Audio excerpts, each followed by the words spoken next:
এবার আসেন, এই মুহররম মাসের মধ্যে অত্যন্ত গুরুত্বপূর্ণ একটা দিন, সেই দিনটি হলো মুহররম মাসের 10 তারিখ, যেটাকে আরবিতে বলা হয় আশুরা, বাংলাতেও আশুরা নামেই পরিচিতি লাভ করেছে। তো এই আশুরার ইতিহাস কি, তাৎপর্য কি, এই আশুরার রোজা কিভাবে শুরু হলো, এই বিষয়ে হাদিস শরীফের মধ্যে এসেছে। সহিহ মুসলিমের 2548 নং হাদিসের বর্ণনায় এসেছে, عن ابن عباس رضي الله تعالى عنهما أن رسول الله صلى الله عليه وسلم قدم المدينة فوجد اليهود صياما يوم عاشوراء فقال لهم رسول الله صلى الله عليه وسلم ما هذا اليوم الذي تصومونه। হযরত ইবনে আব্বাস রাদিয়াল্লাহু তাআলা আনহুমা থেকে বর্ণিত, তিনি বলেন, রাসূল করিম সাল্লাল্লাহু আলাইহি ওয়াসাল্লাম যখন মক্কা থেকে হিজরত করে মদিনায় গেলেন, তো মদিনায় সবচেয়ে বেশি বসবাস ছিল ইহুদিদের বসবাস। ইহুদিরা বেশি বসবাস করত মদিনার আশপাশের এলাকাগুলোতে। তো ইহুদিদের মাঝে আল্লাহ রসুল দেখলেন বেশ কিছু আমলের প্রচলন আছে। তার মধ্যে একটি আমলের প্রচলন হলো, আল্লাহ রসুল মুহররম মাসের 10 তারিখে ইহুদিদেরকে দেখলেন সিয়ামান ইয়াউমা আশুরা, মুহররম মাসের 10 তারিখে তারা রোজা রাখতেছে। তো আল্লাহ রসুল তাদেরকে বললেন, মা হাদাল ইয়াউমুল্লাযী তাসুমুনাহু, ও ইহুদিরা, তোমরা এই দিনে কিসের উদ্দেশ্যে রোজা রাখো, কি কারণে রোজা রাখো? তোমাদের তাওরাত কিতাব কিংবা তোমাদের নবী মুসা থেকে এরকম কোনো সুস্পষ্ট ফজিলতের বর্ণনা আছে কিনা, যে তোমরা যে ফজিলতের কারণে তোমরা এই রোজাটা রাখো, কি ফজিলত আছে বা এর রহস্য কি? তখন ইহুদিরা বলল, হাযা ইয়াউমুন আযীমুন নাজ্জাল্লাহু ফীহি মূসা ওয়া কওমাহু। ওগো আল্লাহর নবী, এই মুহররম মাসের 10 তারিখ আমাদের কাছে অত্যন্ত তাৎপর্যপূর্ণ এবং গুরুত্বপূর্ণ একটি দিন। হাযা ইয়াউমুন আযীম, এই দিনটি আমাদের কাছে খুবই শ্রেষ্ঠ দিন। কেন? কারণ হলো আনজাল্লাহু ফীহি মূসা ওয়া কওমাহু, কারণ এই দিনে আল্লাহ পাক রব্বুল আলামিন সাইয়্যিদুনা মূসা আলাইহিস সালাম এবং তার কওমকে জালেম ফেরাউনের হাত থেকে মুক্তি দান করেছিলেন।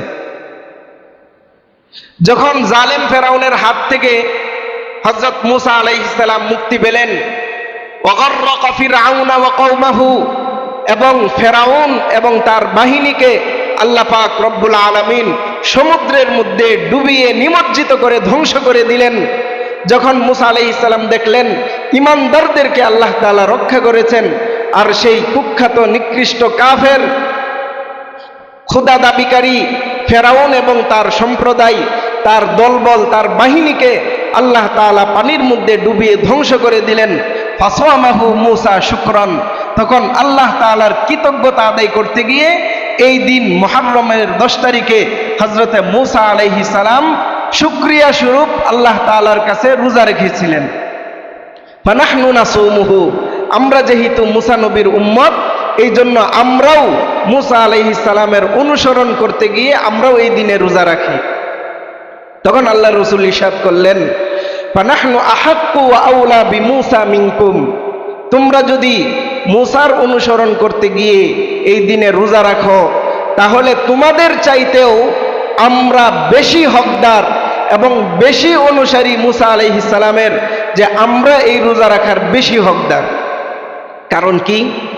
কারণ হইল মূসা আলাইহিস সালামের উম্মত বনি ইসরাইল, এদের সম্পর্কে হয়তো কিছু হইলেও আমাদের কম বেশি জানাশোনা আছে, যে আল্লাহ তাআলা পবিত্র কোরআনের মধ্যে পূর্ববর্তী উম্মতের যত ঘটনা বলেছেন, সবচাইতে বেশি ঘটনা বলেছেন বনি ইসরাইলের। এই বনি ইসরাইল নামে কোরআনে একটা সূরা আছে, এবং পবিত্র কোরআনের শুরু থেকে সূরাতুল বাকারার মাত্র 4-5 পৃষ্ঠা পর থেকেই এই বনি ইসরাইলের আলোচনা শুরু হয়েছে। পারাকে পারায় বনি ইসরাইলের আলোচনা, অর্থাৎ এরা এমন একটি ঘাড়তেরা এবং বেয়াদব প্রকৃতির উম্মত ছিল, যারা প্রতিনিয়ত মূসা আলাইহিস সালাম, দাউদ আলাইহিস সালাম, আরো এই বংশের যত নবী, এই সিরিয়ালের ধারাবাহিকভাবে যত নবী আসছে, সমস্ত নবীদের সাথে এই উম্মতরা বেয়াদবি করত। নবীরা যদি বলতেন যে ডান দিকে যাওয়া লাগবে, ওরা সোজাসুজি বাম দিকে যাইত। যদি বলতেন সবাই দাঁড়ায় থাকো, ওরা সরাসরি বসে থাকতো। তো এই জাতি হইল বনি ইসরাইল। আল্লাহ নবী যখন এই ইহুদি যারা নবী মুসার কোন কমান্ডেই মানত না, তাওরাত অনুযায়ী চলতো না, বরং ইউহারিফুনাল কালিমা আন মাওয়াদিহি, তাওরাত কিতাবের মধ্যেও তারা পরিবর্তন সাধন করেছে। তাওরাত কিতাবের এক আয়াতকে আরেক আয়াতে লাগাইয়া দিত, নিজেদের সুবিধা অনুযায়ী তাওরাত কিতাবকে নিজেদের হাতে লিখত। এরকম একটা বদবখত কমবখত জাতি। আল্লাহ রাসূল বললেন, তোমরা তো মুসা নবীর কোনো কিছুই অনুসরণ করো না। মুসার যে হক কথা, মুসার যে তাওরাতের যে হক বিষয়, সত্য বিষয়, যে বিধানগুলো আল্লাহ তাআলা তাওরাত কিতাবে নাজিল করেছেন, এইগুলোই তোমরা মানো না। তাহলে তোমরা মুসার কেমন অনুসারী? বরং তোমাদের থেকে আমরা মুসার আরো বেশি অনুসারী। মুসার ব্যাপারে আমাদের হক আরো বেশি, কারণ কোরআনের মধ্যে আল্লাহ পাক রব্বুল আলামিন সমস্ত আসমানি কিতাবের ইলম দিয়ে দিয়েছেন। এই কোরআনের মধ্যে তাওরাতের ইলমও আছে, জাবুরের ইলমও আছে, ইনজিলের ইলমও আছে। সমস্ত কিতাবের সমষ্টি আল্লাহ তাআলা কোরআনে দিয়ে দিয়েছেন। যখন আল্লাহ রাসূল সাল্লাল্লাহু আলাইহি ওয়াসাল্লাম এই হাদিস ইহুদিদেরকে শুনাইলেন, তখন ফাসামাহু রাসূলুল্লাহ সাল্লাল্লাহু আলাইহি ওয়াসাল্লাম, আল্লাহর রাসূল এই আশুরার দিন রোজা রাখা শুরু করলেন, এবং ওয়া আমারা বিসিয়ামিহি, এবং সাহাবায়ে কেরামদেরকেও এই রোজা রাখার আদেশ করলেন। এইভাবে আল্লাহ রাসূল সাল্লাল্লাহু আলাইহি ওয়াসাল্লাম নিজে রোজা রাখতে লাগলেন এবং সাহাবায়ে কেরামদেরকেও রোজা রাখার আদেশ করতে লাগলেন। তো এখন আমাদের জানার বিষয় হইল, আমরা যে এই মুহররমের 10 তারিখের রোজা রাখবো, এই রোজা রাখার ফজিলত কি? এই রোজার 1 নম্বর ফজিলত জামিয়া তিরমিজির 752 নম্বর হাদিসের মধ্যে এসেছে। আল্লাহ রাসূল ইরশাদ করেন, সিয়ামু ইয়াউমি আশুরা ইন্নী আহতাসিবু আলাল্লাহি আন ইউকাফিরাস সানাতা আল্লাতী ক্বাবলাহু। আল্লাহ রাসূল বলেন, আমার যে উম্মত আশুরার দিন মাত্র একটা রোজা রাখবে, আশুরার দিনের রোজা রাখবে, আল্লাহ পাক রব্বুল আলামিন তার পেছনের 1 বছরের গুনাহ মাফ করে দিবেন। এরপরে আল্লাহ রাসূল সাল্লাল্লাহু আলাইহি ওয়াসাল্লাম আরেক হাদিসে ইরশাদ করেন, আল মুআজামুল কাবীর লিতাবরানির 11082 নম্বর হাদিসের মধ্যে এসেছে, আল্লাহ রাসূল বলেন, মান সামা ইয়াওমানি মিনাল মুহররম ফালাহু বিকুল্লি ইয়াউমিন 30 সানাতান হাসানাতান। যেই ব্যক্তি মুহররম মাসে এই আশুরার একটা রোজা রাখবে এবং তার আগে বা পরে আরেকটা রোজা রাখবে, আল্লাহ রাসূল বলেন প্রতিটা রোজার বিনিময়ে 30টা করে তার আমলনামায় নেকি লেখা হবে। অপর হাদিসের মধ্যে এসেছে, আল্লাহ রাসূল ইরশাদ করেন, মান সামা আশুরা ফাকান্নামা সামা সানাহ। যে ব্যক্তি আশুরার দিন রোজা রাখলো, সে যেন সারা বছর রোজা রাখার সওয়াব অর্জন করলো। ওমান তাসাদদাকা ফীহি কানা কাসাদাকাতিস সানাহ। আর যে ব্যক্তি এই আশুরার দিন মুহররমের 10 তারিখে কিছু দান সদকা খায়রাত করলো, সামর্থ্য অনুযায়ী আল্লাহ তাআলা সারা বছর দান সদকা খায়রাত করার সব দান করবেন। এই জন্য এই আগামী পরশুদিন অর্থাৎ রবিবার আশুরার দিন, এই দিনে আমরা সবাই চেষ্টা করব যেন রোজা রাখতে পারি এবং নিজেদের সাধ্য এবং সামর্থ্য অনুযায়ী এই রোজা রাখার দান সদকা খায়রাত করার চেষ্টা করব ইনশাআল্লাহ।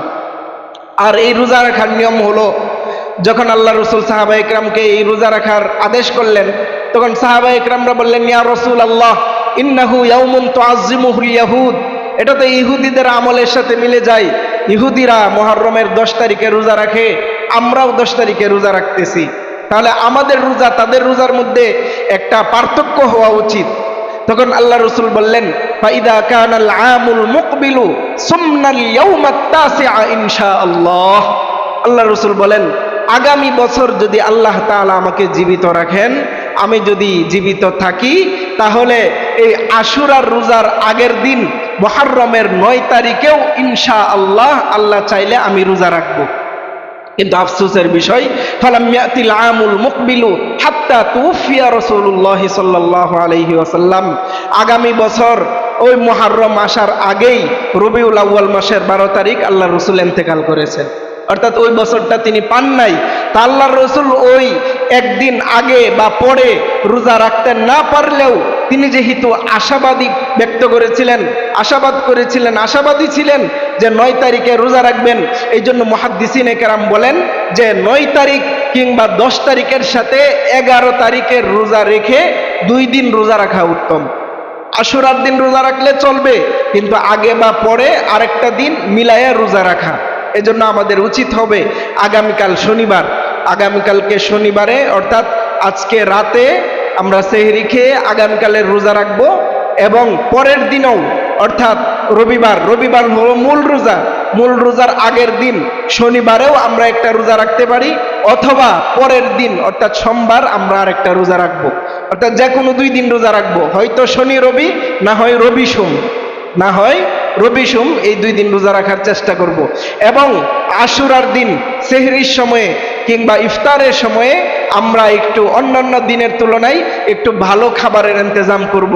কারণ একটা হাসান পর্যায়ের হাদিসের মধ্যে এসেছে, আল্লাহ রাসূল ইরশাদ করেন, মান ওয়াসা আলা ইয়ালিহি ইয়াউমা আশুরা, যে ব্যক্তি তার পরিবারের জন্য আশুরার দিন কিছুটা সামর্থ্য অনুযায়ী ভালো খাবারের ইন্তজাম করলো, ওয়াসা আল্লাহু আলা ইয়ালিহি সাইরাস সানাহ, তাহলে আল্লাহ পাক রব্বুল আলামিন সারা বছর ভালো মন্দ এবং প্রশস্ততার সাথে উত্তম রিজিকের ব্যবস্থা করে দিবেন। এই জন্য আশুরার দিন আমরা সামর্থ্য অনুযায়ী ভালো খাবারের ইন্তজাম করার চেষ্টা করবো ইনশাআল্লাহ।